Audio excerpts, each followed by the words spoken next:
Hi friends, welcome to Easy English Learning through Kannada class 24. ನಾವು ಹಿಂದಿನ ಕ್ಲಾಸ್ನಲ್ಲಿ to be form ಸೆಂಟೆನ್ಸ್ನಲ್ಲಿ particular ಆಗಿ ಪ್ರೆಸೆಂಟ್ ಟೆನ್ಸ್ನಲ್ಲಿ ಪಾಸಿಟಿವ್ ಸೆಂಟೆನ್ಸ್, ನೆಗೆಟಿವ್ ಸೆಂಟೆನ್ಸ್ ಮತ್ತೆ ಕ್ವೆಶ್ಚನ್ಸ್ ಅನ್ನ ಹೇಗೆ ರಚನೆ ಮಾಡಬೇಕು ಅನ್ನೋದನ್ನ ಕಲ್ತ್ಕೊಂಡಿದ್ದೀವಿ. ಬನ್ನಿ ನಾವು ಈ ಕ್ಲಾಸ್ನಲ್ಲಿ ಟು ಬಿ ಫಾರ್ಮ್ ಸೆಂಟೆನ್ಸ್ ಅನ್ನ ಮುಂದುವರಿಸ್ತಾ ಪಾಸ್ಟ್ ಟೆನ್ಸ್ನಲ್ಲಿ ಹೇಗೆ ಪಾಸಿಟಿವ್ ಸೆಂಟೆನ್ಸ್, ನೆಗೆಟಿವ್ ಸೆಂಟೆನ್ಸ್ ಮತ್ತೆ ಕ್ವೆಶ್ಚನ್ಸ್ ಅನ್ನ ಫ್ರೇಮ್ ಮಾಡಬೇಕು ಅನ್ನೋದನ್ನ ಕಲ್ತ್ಕೊಳ್ಳೋಣ. ಮೊದಲಿಗೆ ನಾವು ಪಾಸ್ಟ್ ಟೆನ್ಸ್ ನಲ್ಲಿ ಉಪಯೋಗಿಸುವಂತಹ ಟು ಬಿ ವರ್ಬ್ಸ್ ಯಾವ್ಯಾವುದು ನೋಡೋಣ. ಐ, ಹಿ, ಶಿ, ಇಟ್ ಬಂದಾಗ ವಾಸ್ ಅನ್ನ ಉಪಯೋಗಿಸ್ತೀವಿ.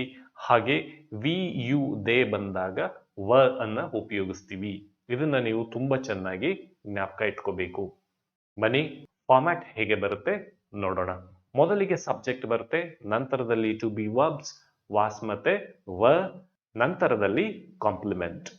ಬನ್ನಿ ವಾಕ್ಯಗಳು ಹೇಗೆ ಬರುತ್ತೆ ನೋಡೋಣ. ಐ ವಾಸ್ ಅ ಫೈನ್, ನಾನು ಚೆನ್ನಾಗಿದ್ದೆ. ಅಂದ್ರೆ ಇಲ್ಲಿ ಒಬ್ಬ ವ್ಯಕ್ತಿ ಪಾಸ್ಟ್ ಅಲ್ಲಿ ಹೇಗಿದ್ದ, ಅವನ ಸ್ಥಿತಿ ಹೇಗಿತ್ತು ಅಂತ ಹೇಳ್ತಾ ಇದ್ದೀವಿ. ಬನ್ನಿ ಒಂದೆರಡು ಉದಾಹರಣೆಗಳನ್ನ ನೋಡೋಣ. ಐ ವಾಸ್ ಬ್ರೇವ್, ನಾನು ಧೈರ್ಯಶಾಲಿಯಾಗಿದ್ದೆ. ಅಂದ್ರೆ ಪಾಸ್ಟ್ ಅಲ್ಲಿ ನನ್ನ ಸ್ಥಿತಿ ಹೇಗಿತ್ತು, ಪಾಸ್ಟ್ ಅಲ್ಲಿ ನಾನು ಧೈರ್ಯದಿಂದ ಇದ್ದೆ ಅಂತ ಹೇಳ್ತಾ ಇದ್ದೀವಿ. ಹಾಗೆ ಐ ವಾಸ್ ಸೈಲೆಂಟ್, ನಾನು ಸುಮ್ಮನಿದ್ದೆ. ಐ ವಾಸ್ ಜನರಸ್, ನಾನು ಉದಾರಿಯಾಗಿದ್ದೆ. ಐ ವಾಸ್ ಲಕ್ಕಿ, ನಾನು ಅದೃಷ್ಟಶಾಲಿಯಾಗಿದ್ದೆ. ಐ ವಾಸ್ ಕೈಂಡ್, ನಾನು ದಯೆಯಿಂದ ಇದ್ದೆ. ಅಂದ್ರೆ ನಾನು ದಯಾಳುವಾಗಿದ್ದೆ. ಗೊತ್ತಾಗ್ತಿದೆಯಲ್ಲ ವಾಕ್ಯಗಳು ಹೇಗೆ ಬರುತ್ತೆ ಅಂತ. ಬನ್ನಿ ಉಳಿದ ವಾಕ್ಯಗಳು ಹೇಗೆ ಬರುತ್ತೆ ನೋಡೋಣ. ಹಿ ವಾಸ್ ಫೈನ್, ಅವನು ಚೆನ್ನಾಗಿದ್ದನು. ಶಿ ವಾಸ್ ಫೈನ್, ಅವಳು ಚೆನ್ನಾಗಿದ್ದಳು. ಇಟ್ ವಾಸ್ ಫೈನ್, ಅದು ಸರಿ ಇತ್ತು. ಯು ವರ್ ಫೈನ್, ನೀನು ಚೆನ್ನಾಗಿದ್ದೆ. ವಿ ವರ್ ಫೈನ್, ನಾವು ಚೆನ್ನಾಗಿದ್ದೆವು. ದೇ ವರ್ ಫೈನ್, ಅವರು ಚೆನ್ನಾಗಿದ್ದರು. ಸೊ ಇದಿಷ್ಟು ಪಾಸಿಟಿವ್ ಸೆಂಟೆನ್ಸ್ ಬಗ್ಗೆ. ಇಲ್ಲಿ ಶಾರ್ಟ್ ಫಾರ್ಮ್ಯಾಟ್ ಇರೋದಿಲ್ಲ, ಹಾಗಾಗಿ ಬನ್ನಿ ನೆಗೆಟಿವ್ ಸೆಂಟೆನ್ಸ್ ಹೇಗೆ ಬರುತ್ತೆ ನೋಡೋಣ. ಫಾರ್ಮ್ಯಾಟ್ ಏನು, ಮೊದಲಿಗೆ ಸಬ್ಜೆಕ್ಟ್ ಬರುತ್ತೆ, ನಂತರದಲ್ಲಿ ಟು ಬಿ ವರ್ಬ್, ನಂತರದಲ್ಲಿ ನೆಗೆಟಿವ್ ವರ್ಡ್ ನಾಟ್, ಕೊನೆಯಲ್ಲಿ ಕಾಂಪ್ಲಿಮೆಂಟ್. ಇಲ್ಲಿ ಆರ್ಡರ್ ನ ಜ್ಞಾಪಕ ಇಟ್ಕೋಬೇಕು. ಪ್ರೆಸೆಂಟ್ ಟೆನ್ಸ್ ನಲ್ಲಿ ಬಂದಂತೆಯೇ ಟು ಬಿ ವರ್ಬ್ಸ್ ನಂತರದಲ್ಲಿ ನೆಗೆಟಿವ್ ವರ್ಡ್ ನಾಟ್ ಅನ್ನ ಬಳಸ್ತಾ ಇದ್ದೀವಿ. ಬನ್ನಿ ವಾಕ್ಯಗಳು ಹೇಗೆ ಬರುತ್ತೆ ನೋಡೋಣ. ಐ ವಾಸ್ ನಾಟ್ ಫೈನ್, ನಾನು ಚೆನ್ನಾಗಿರಲಿಲ್ಲ. ಅಂದ್ರೆ ನನ್ನ ಹಿಂದಿನ ಸ್ಥಿತಿ ಹೇಗಿತ್ತು, ಹಿಂದಿನ ಸ್ಥಿತಿ ಚೆನ್ನಾಗಿರಲಿಲ್ಲ. ಬನ್ನಿ ಒಂದೆರಡು ಉದಾಹರಣೆಗಳನ್ನ ನೋಡೋಣ. ಐ ವಾಸ್ ನಾಟ್ ಹ್ಯಾಪಿ, ನನಗೆ ಸಂತೋಷವಾಗಿರಲಿಲ್ಲ. ಅಂದ್ರೆ ನನ್ನ ಹಿಂದಿನ ಸ್ಥಿತಿ ಹೇಗಿತ್ತು, ನಾನು ಸಂತೋಷದಿಂದ ಇರಲಿಲ್ಲ. ಹಾಗೆ ಐ ವಾಸ್ ನಾಟ್ ನೆಗ್ಲಿಜೆಂಟ್, ನಾನು ನಿರ್ಲಕ್ಷ್ಯ ಮಾಡಿಲ್ಲ. ಅಂದ್ರೆ ನಾನು ನಿರ್ಲಕ್ಷ್ಯವನ್ನ ತೋರಲಿಲ್ಲ ಅಂತ ಆಗುತ್ತೆ. ಹಾಗೆ ಐ ವಾಸ್ ನಾಟ್ ಅಡಮೆಂಟ್, ನಾನು ಅಹಂಕಾರಿಯಾಗಿರಲಿಲ್ಲ. ಹಾಗೆ ಐ ವಾಸ್ ನಾಟ್ ಶೋರ್, ನನಗೆ ಖಚಿತತೆ ಇರಲಿಲ್ಲ. ಅಂದ್ರೆ ನನಗೆ ಒಂದು ವಿಚಾರ ಅಥವಾ ಒಂದು ವಿಷಯದ ಬಗ್ಗೆ ಖಾತ್ರಿ ಇರಲಿಲ್ಲ. ಹಾಗೆ ಐ ವಾಸ್ ನಾಟ್ ಇರ್ರೆಸ್ಪಾನ್ಸಿಬಲ್, ನಾನು ಬೇಜವಾಬ್ದಾರಿಯಾಗಿರಲಿಲ್ಲ. ಅಂದ್ರೆ ನಾನು ಬೇಜವಾಬ್ದಾರಿಯಿಂದ ನಡೆದುಕೊಳ್ಳಲಿಲ್ಲ ಅಂತ ಹೇಳ್ತಾ ಇದ್ದೀವಿ.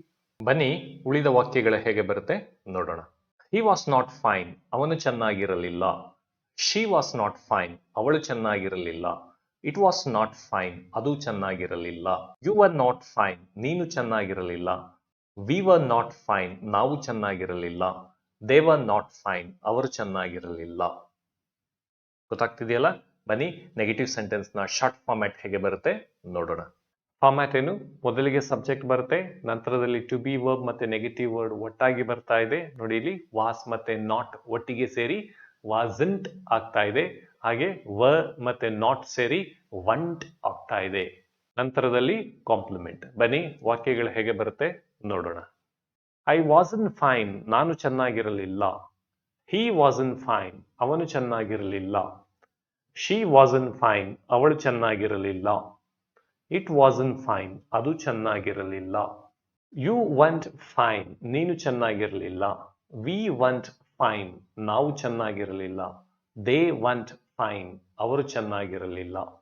ಇಲ್ಲಿ ವರ್ ನಾಟ್ ಇರುವಂತದ್ದು ಒಟ್ಟಿಗೆ ಸೇರ್ಕೊಂಡು ವರಂಟ್ ಆಗುತ್ತೆ. ಇದನ್ನ ವರಂಟ್ ಅಂತ ಪ್ರೊನೌನ್ಸ್ ಮಾಡಲ್ಲ, ನಾವು ವಂಟ್ ಅಂತ ಪ್ರೊನೌನ್ಸ್ ಮಾಡ್ತೀವಿ. ಆರ್ ಸೈಲೆಂಟ್ ಆಗುತ್ತೆ, ಹಾಗಾಗಿ ಇದನ್ನ ವಂಟ್ ಅಂತ ಪ್ರೊನೌನ್ಸ್ ಮಾಡ್ತೀವಿ. ಬನ್ನಿ ಉದಾಹರಣೆಯ ವಾಕ್ಯಗಳನ್ನ ನೋಡೋಣ. ಐ ವಾಸನ್ ಪಾಸಿಟಿವ್, ನಾನು ಧನಾತ್ಮಕವಾಗಿರಲಿಲ್ಲ. ಅಂದ್ರೆ ನಾನು ಸಕಾರಾತ್ಮಕವಾಗಿರಲಿಲ್ಲ ಅನ್ನುವಂತಹ ಅರ್ಥವನ್ನ ಕೊಡ್ತಾ ಇದೆ. ಹಾಗೆ ಐ ವಾಸನ್ ದೇರ್, ನಾನು ಅಲ್ಲಿ ಇರಲಿಲ್ಲ. ದೇರ್ ಅಂದ್ರೆ ಇಲ್ಲಿ ಅಲ್ಲಿ ಅನ್ನುವಂತಹ ಅರ್ಥವನ್ನ ಕೊಡುತ್ತೆ. ಐ ವಾಸನ್ ಸೆನ್ಸಿಬಲ್, ನಾನು ಸಂವೇದನಾಶೀಲನಾಗಿರಲಿಲ್ಲ. ಐ ವಾಸನ್ ಡ್ರಾಮ್ಯಾಟಿಕ್, ನಾನು ನಾಟಕೀಯವಾಗಿರಲಿಲ್ಲ. ಅಂದ್ರೆ ನಾನು ನಾಟಕೀಯವಾಗಿ ನಡೆದುಕೊಳ್ಳುತ್ತಿರಲಿಲ್ಲ ಅನ್ನುವಂತಹ ಅರ್ಥವನ್ನ ಇದು ಕೊಡ್ತಾ ಇದೆ. ಹಾಗೆ ಇಟ್ ವಾಸನ್ ಎಕ್ಸ್ಪೆನ್ಸಿವ್, ಅದು ದುಬಾರಿಯಾಗಿರಲಿಲ್ಲ. ಸೊ ಇದಿಷ್ಟು ನೆಗೆಟಿವ್ ಸೆಂಟೆನ್ಸ್ ಬಗ್ಗೆ. ಬನ್ನಿ ಕ್ವೆಶ್ಚನ್ಸ್ ಹೇಗೆ ಬರುತ್ತೆ ನೋಡೋಣ. ಇಲ್ಲಿ ಎರಡು ರೀತಿಯ ಕ್ವೆಶ್ಚನ್ಸ್ಗಳು ಬರುತ್ತೆ, ಪಾಸಿಟಿವ್ ಕ್ವೆಶ್ಚನ್ಸ್ ಮತ್ತೆ ನೆಗೆಟಿವ್ ಕ್ವೆಶ್ಚನ್ಸ್. ಮೊದಲಿಗೆ ಪಾಸಿಟಿವ್ ಕ್ವೆಶ್ಚನ್ಸ್ ಹೇಗೆ ಬರುತ್ತೆ ನೋಡೋಣ. ಫಾರ್ಮ್ಯಾಟ್ ಏನು? ಮೊದಲಿಗೆ ಟು ಬಿ ವರ್ಬ್ಸ್ ನ ಯೂಸ್ ಮಾಡ್ತೀವಿ, ನಂತರದಲ್ಲಿ ಸಬ್ಜೆಕ್ಟ್, ಕೊನೆಯಲ್ಲಿ ಕಾಂಪ್ಲಿಮೆಂಟ್. ಜ್ಞಾಪಕ ಇದೆಯಲ್ಲ ನಿಮಗೆ, ಕ್ವೆಶ್ಚನ್ಸ್ಗಳು ಬಂದಾಗ ಮೊದಲಿಗೆ ನಾವು ಹೆಲ್ಪಿಂಗ್ ವರ್ಬ್ಸ್ ನ ಉಪಯೋಗಿಸ್ತೀವಿ. ಬನ್ನಿ ವಾಕ್ಯಗಳ ಹೇಗೆ ಬರುತ್ತೆ ನೋಡೋಣ.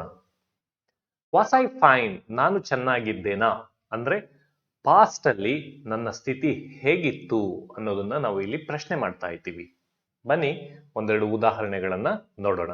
Was he at home yesterday, ಅವನು ನಿನ್ನೆ ಮನೆಯಲ್ಲಿದ್ದನ ಅಂದ್ರೆ ಆತ ನಿನ್ನೆ ಮನೆಯಲ್ಲಿ ಇದ್ದನ ಅಂತ ಪ್ರಶ್ನೆ ಮಾಡ್ತಾ ಇದ್ದೀವಿ. ಹಾಗೆ ವಾಸ್ ದ ಶೋ ಇಂಪ್ರೆಸಿವ್, ಪ್ರದರ್ಶನವು ಪ್ರಭಾವಶಾಲಿಯಾಗಿತ್ತಾ ಅಂದ್ರೆ ಪ್ರದರ್ಶನವು ಚೆನ್ನಾಗಿತ್ತಾ ಅಂತ ಕೇಳ್ತಾ ಇದ್ದೀವಿ. ಹಾಗೆ was she abroad last year, ಅವಳು ಕಳೆದ ವರ್ಷ ವಿದೇಶದಲ್ಲಿದ್ದಳ. ಹಾಗೆ was it cold last night, ನಿನ್ನೆ ರಾತ್ರಿ ಚಳಿ ಇತ್ತ. Was E good at chess, ಅವನು ಚೆಸ್ ನಲ್ಲಿ ಉತ್ತಮವಾಗಿದ್ದನ ಅಂದ್ರೆ ಅವನು ಚೆಸ್ ನಲ್ಲಿ ಉತ್ತಮವಾಗಿ ಆಡುತ್ತಿದ್ದನ ಅಂತ ಕೇಳ್ತಾ ಇದ್ದೀವಿ. ಬನ್ನಿ ಉಳಿದ ವಾಕ್ಯಗಳು ಹೇಗೆ ಬರುತ್ತೆ ನೋಡೋಣ. ವಾಸ್ ಹಿ ಫೈನ್, ಅವನು ಚೆನ್ನಾಗಿದ್ದನ. ವಾಸ್ ಶಿ ಫೈನ್, ಅವಳು ಚೆನ್ನಾಗಿದ್ದಳ. ವಾಸ್ ಇಟ್ ಫೈನ್, ಅದು ಚೆನ್ನಾಗಿತ್ತ. ವರ್ ವಿ ಫೈನ್, ನಾವು ಚೆನ್ನಾಗಿದ್ದೆವಾ. ವರ್ ಯು ಫೈನ್, ನೀನು ಚೆನ್ನಾಗಿದ್ದ. ವರ್ ದೇ ಫೈನ್, ಅವರು ಚೆನ್ನಾಗಿದ್ದರ. ಗೊತ್ತಾಗ್ತಿದೆಯಲ್ಲ? ಸೊ ಇದಿಷ್ಟು ಪಾಸಿಟಿವ್ ಕ್ವೆಶ್ಚನ್ಸ್ ಬಗ್ಗೆ. ಬನ್ನಿ ಈಗ ನೆಗೆಟಿವ್ ಕ್ವೆಶ್ಚನ್ಸ್ ಹೇಗೆ ಬರುತ್ತೆ ನೋಡೋಣ. ಫಾರ್ಮ್ಯಾಟ್ ಏನು? ಮೊದಲಿಗೆ ಟು ಬಿ ವರ್ಬ್ಸ್, ನಂತರದಲ್ಲಿ ಸಬ್ಜೆಕ್ಟ್, ನಂತರದಲ್ಲಿ ನೆಗೆಟಿವ್ ವರ್ಡ್, ಕೊನೆಯಲ್ಲಿ ಕಾಂಪ್ಲಿಮೆಂಟ್. ಬನ್ನಿ ವಾಕ್ಯಗಳು ಹೇಗೆ ಬರುತ್ತೆ ನೋಡೋಣ.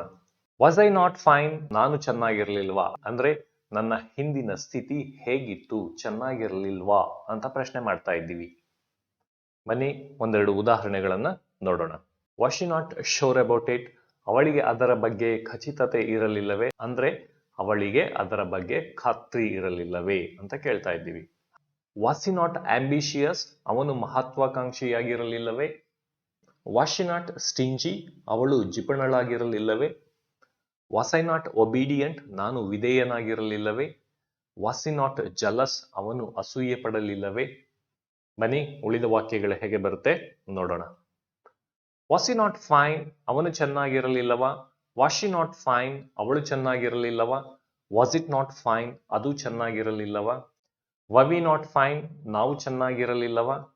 ವರ್ ಯು ನಾಟ್ ಫೈನ್, ನೀನು ಚೆನ್ನಾಗಿರಲಿಲ್ಲವಾ. ವರ್ ದೇ ನಾಟ್ ಫೈನ್, ಅವರು ಚೆನ್ನಾಗಿರಲಿಲ್ಲವಾ. ಗೊತ್ತಾಗ್ತಿದೆಯಲ್ಲ? ಬನ್ನಿ ಇದರ ಶಾರ್ಟ್ ಫಾರ್ಮ್ಯಾಟ್ ಹೇಗೆ ಬರುತ್ತೆ ನೋಡೋಣ. ಮೊದಲಿಗೆ ಟು ಬಿ ವರ್ಬ್ ಮತ್ತೆ ನೆಗೆಟಿವ್ ವರ್ಡ್ ಒಟ್ಟಾಗಿ ಸೇರಿ ಬರ್ತಾ ಇದೆ, ನಂತರದಲ್ಲಿ ಸಬ್ಜೆಕ್ಟ್, ಕೊನೆಯಲ್ಲಿ ಕಾಂಪ್ಲಿಮೆಂಟ್. ಬನ್ನಿ ವಾಕ್ಯಗಳನ್ನ ನೋಡೋಣ. ವಾಸಂಟ್ ಐ ಫೈನ್, ನಾನು ಚೆನ್ನಾಗಿರಲಿಲ್ಲವಾ ಅಂದ್ರೆ ವಾಕ್ಯದ ಅರ್ಥದಲ್ಲೇನು ಬದಲಾವಣೆ ಇಲ್ಲ, ಬದಲಾವಣೆ ಇರುವಂತದ್ದು ಈ ಶಾರ್ಟ್ ಫಾರ್ಮ್ಯಾಟ್ ನಲ್ಲಿ ಮಾತ್ರ. ವಾಸನ್ ಹಿ ಫೈನ್, ಅವನು ಚೆನ್ನಾಗಿರಲಿಲ್ಲವಾ. ವಾಸನ್ ಶಿ ಫೈನ್, ಅವಳು ಚೆನ್ನಾಗಿರಲಿಲ್ಲವಾ. ವಾಸಂಟ್ ಇಟ್ ಫೈನ್, ಅದು ಚೆನ್ನಾಗಿರಲಿಲ್ಲವಾ. ವಂಟ್ ವಿ ಫೈನ್, ನಾವು ಚೆನ್ನಾಗಿರಲಿಲ್ಲವಾ. ವಂಟ್ ಯು ಫೈನ್, ನೀನು ಚೆನ್ನಾಗಿರಲಿಲ್ಲವಾ. ಒನ್ ದೇ ಫೈನ್, ಅವರು ಚೆನ್ನಾಗಿರಲಿಲ್ಲವಾ. ಗೊತ್ತಾಗ್ತಿದೆಯಲ್ಲ? ಬನ್ನಿ ಒಂದೆರಡು ಉದಾಹರಣೆಗಳನ್ನ ನೋಡೋಣ. ವಾಸಂಟ್ ಐ ಆಕ್ಟಿವ್, ನಾನು ಕ್ರಿಯಾಶೀಲನಾಗಿರಲಿಲ್ಲವೇ ಅಂದ್ರೆ ನಾನು ಚಟುವಟಿಕೆಯಿಂದ ಇರಲಿಲ್ಲವಾ ಅಂತ ಕೇಳ್ತಾ ಇದ್ದೀವಿ. ವಾಸಂಟ್ ಹಿ ಟಾಲ್, ಅವನು ಎತ್ತರವಾಗಿರಲಿಲ್ಲವೇ. ವಾಸಂಟ್ ಶಿ ಕ್ವಿಕ್, ಅವಳು ಚುರುಕಾಗಿರಲಿಲ್ಲವೇ. ವಾಸಂಟ್ ಹಿ ಸ್ಲೋ, ಅವನು ನಿಧಾನವಾಗಿರಲಿಲ್ಲವೇ. ವಾಸಂಟ್ ಹಿ ಫೇರ್, ಅವನು ನ್ಯಾಯಯುತವಾಗಿರಲಿಲ್ಲವೇ. ಗೊತ್ತಾಗ್ತಿದೆಯಲ್ಲ ಹೇಗೆ ಪ್ರಶ್ನೆಗಳನ್ನ ಮಾಡಬೇಕು ಅಂತ? ಸೊ ಇದಿಷ್ಟು ಪಾಸ್ಟ್ ಟೆನ್ಸ್ ಬಗ್ಗೆ. ಬನ್ನಿ ಅಭ್ಯಾಸವನ್ನ ಹೇಗೆ ಮಾಡಬೇಕು ನೋಡೋಣ. ಸೊ ಇಲ್ಲಿ ನಾನು ಕನ್ನಡದ ಅರ್ಥವನ್ನ ಫಸ್ಟ್ ಪರ್ಸನ್ಗೆ ಮಾತ್ರ ಕೊಟ್ಟಿದ್ದೀನಿ. ನೀವು ಉಳಿದ ಪರ್ಸನ್ಸ್ಗಳಿಗೆ ಕನ್ನಡದ ಅರ್ಥವನ್ನ ಬದಲಾವಣೆ ಮಾಡಿಕೊಂಡು ಪ್ರಾಕ್ಟೀಸ್ ಅನ್ನ ಮಾಡಿ. ಪ್ರಾಕ್ಟೀಸ್ ಹೇಗೆ ಮಾಡಬೇಕು? ಐ, ಹಿ, ಶಿ, ಇಟ್ ಜೊತೆಯಲ್ಲಿ ವಾಸ್ ಅನ್ನ ತಗೊಳ್ಳಿ. ಹೇಗೆ ಬರುತ್ತೆ? I was, alert, I was busy, I was careless, I was certain. So ಹೀಗೆ ಕೊನೆಯವರೆಗೂ ಎಲ್ಲ ಸಬ್ಜೆಕ್ಟಿವ್ ಪ್ರೊನೌನ್ಗಳ ಜೊತೆಯಲ್ಲಿ ಪ್ರಾಕ್ಟೀಸ್ ಅನ್ನ ಮಾಡಿ.